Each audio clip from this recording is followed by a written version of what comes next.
Hi, Ian. Thanks for having me as part of this webinar to discuss a little bit about follow-up. Follow-up is very important, as you know.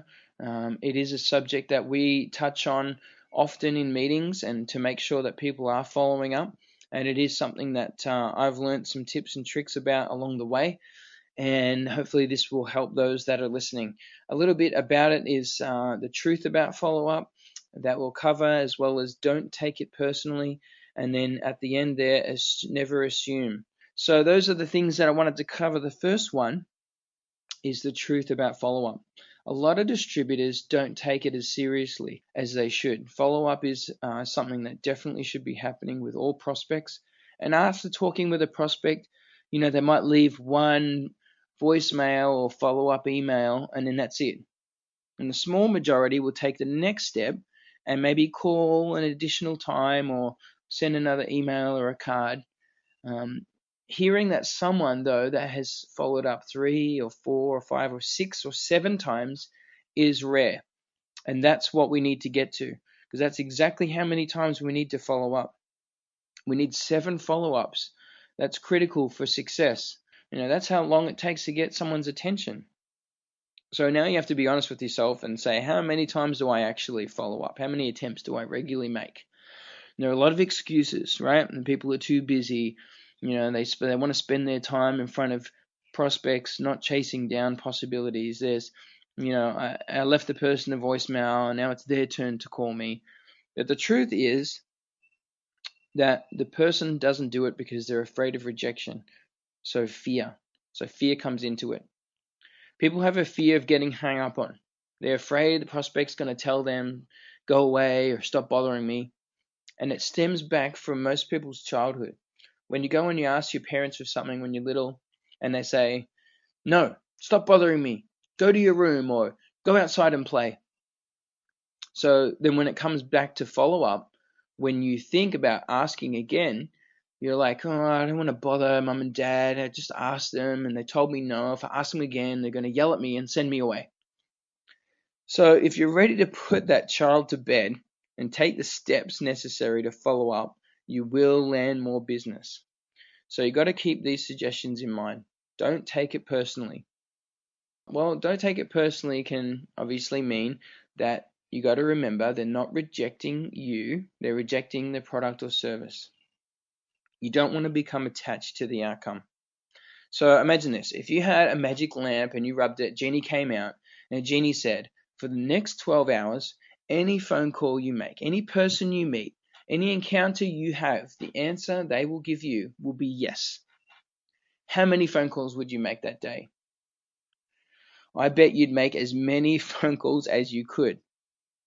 You would absolutely have no fear of picking up the phone if you knew the answer would be yes on the other line. But what happens? We're talking with someone and we get a no.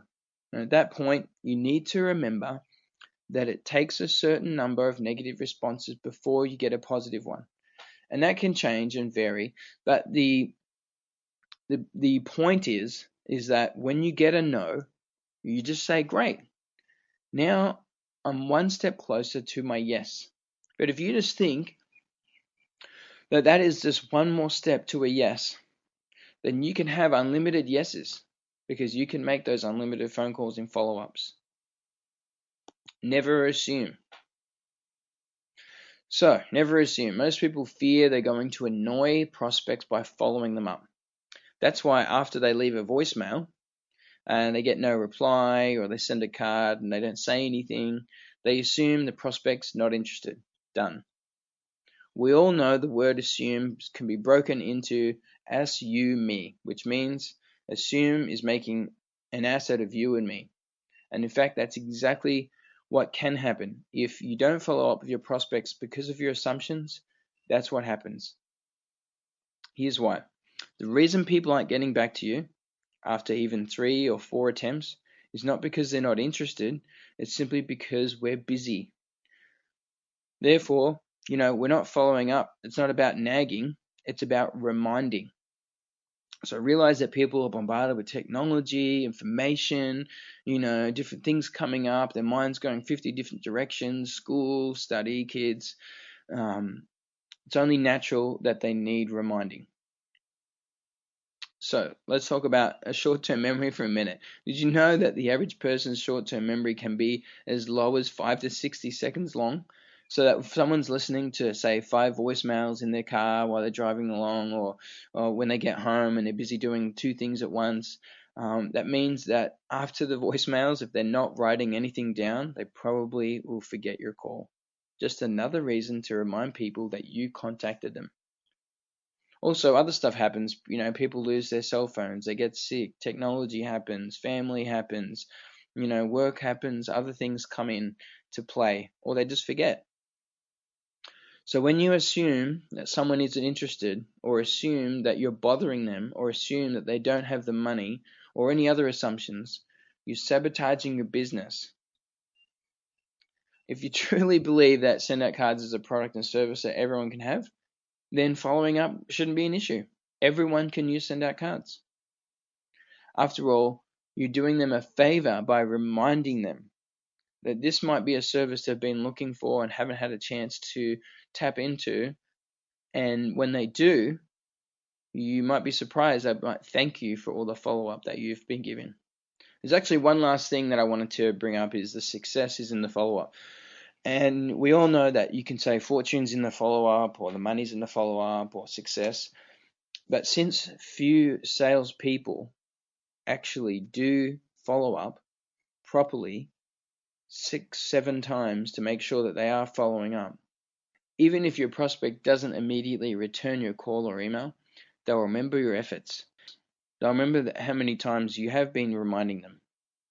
And the more follow up that you do, the more permanently you will cement yourself in their mind. That way, when the person is ready to make a decision, your name will be the first one they think of. They'll think of that card, or they'll think of that time you talked to them, or that the email that they just remembered and they wanted to take on the service. So they think of you, and then they make the decision.